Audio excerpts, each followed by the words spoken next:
C'est la troisième conférence avant que je vous parle du jansénisme. Car on peut se, on peut se dire, mais pourquoi parle-t-il de cette mère Angélique Arnaud, de ces messieurs de Port-Royal, etc. Mais ce sont tous des gens qui ont été dans le jansénisme en plein, c'est-à-dire qu'ils étaient complètement jansénistes.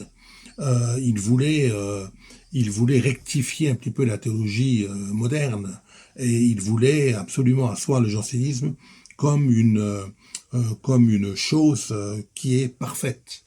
Mais ils n'ont pas réussi parce que vous allez voir maintenant la troisième conférence que je vous donne est celle de la chute de Port-Royal des Champs et de Port-Royal de Paris.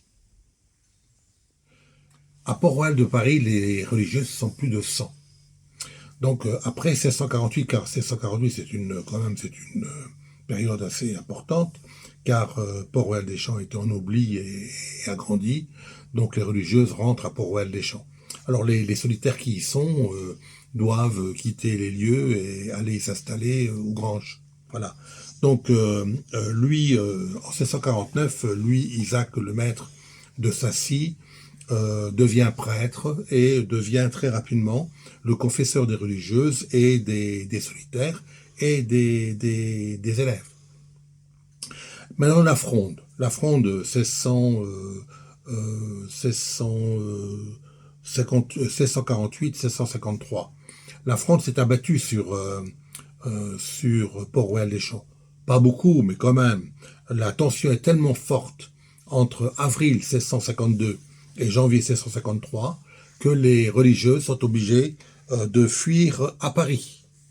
Mais Port-Royal des Champs est défendu par une vingtaine de solitaires qui n'hésitent pas à prendre le mousqueton, à s'emparer du mousqueton et de l'épée pour défendre Port-Royal des Champs.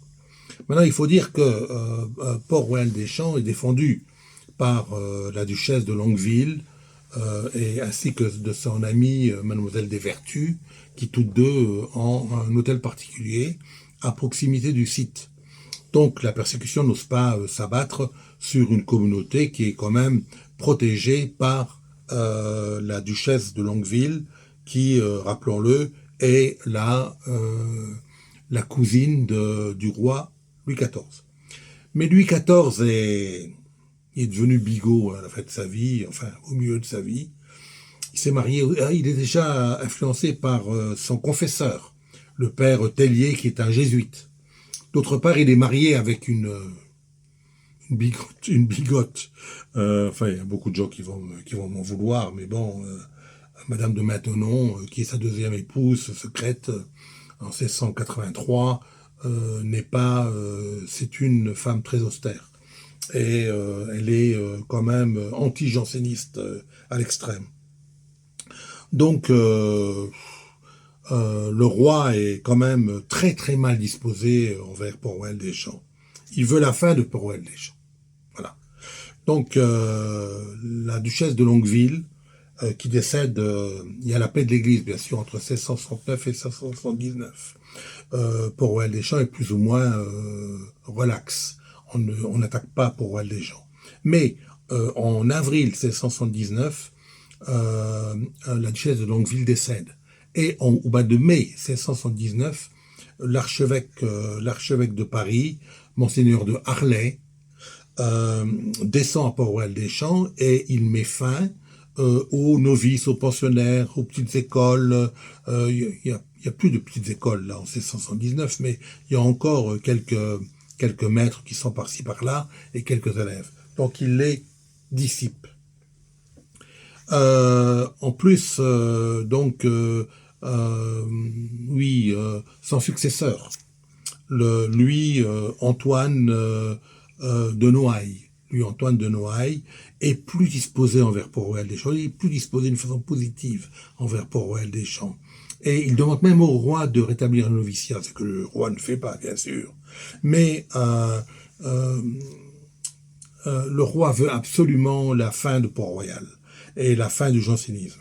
Il demande donc au pape Clément XI de lui faire une bulle dans laquelle il spécifiera que l'Augustinus, vous verrez tout à l'heure, l'Augustinus qui est euh, euh, le, le livre qui a engendré le jansénisme, qui est paru en 1640, 2 ans après la mort de Jansénius, il veut que l'Augustinus soit taxé d'hérésie. Donc il lui demande non seulement une bulle, mais également un formulaire. Un formulaire à remplir. Les religieuses doivent remplir ce formulaire. Les religieuses reçoivent le formulaire, mais ne le signent pas. Pourquoi? Parce qu'ils n'ont plus de abbesse. L'abbesse est morte en 1706 et on est en 1708. Pardon. Et ils n'ont plus avec qui s'entretenir. Ils n'ont plus d'abbesse. Donc ils refusent de le signer. Cela exacerbe en plus le roi Louis XIV, qui en devient complètement cinglé. Et donc le fameux Louis Antoine de Noailles, qui est suspecté de faiblesse envers Port-Royal des Champs, en vient aux rigueurs. Il les prive de confesseurs, il les prive de religion, et il est en train de leur parler d'excommunication. Donc il est en train de leur faire peur. Et donc le roi est très anti-janséniste, et il envoie bien sûr un préfet de police à la tête de 200 mousquetaires et d'une douzaine de carrosses. Alors il s'empare, ce monsieur d'Argusson.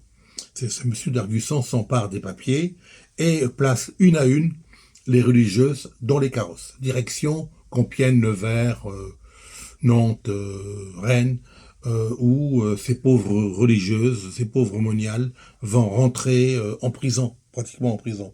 Ils n'auront pas la possibilité de sortir, ni de communiquer avec d'autres personnes que leurs consoeurs religieuses. Voilà, donc Port-Royal des Champs est fini. Euh, le, le, une douzaine d'archers sont restés en garnison pour défendre Port-Royal des Champs, mais Port-Royal des Champs n'est plus qu'un le vallon n'est plus qu'un charnier.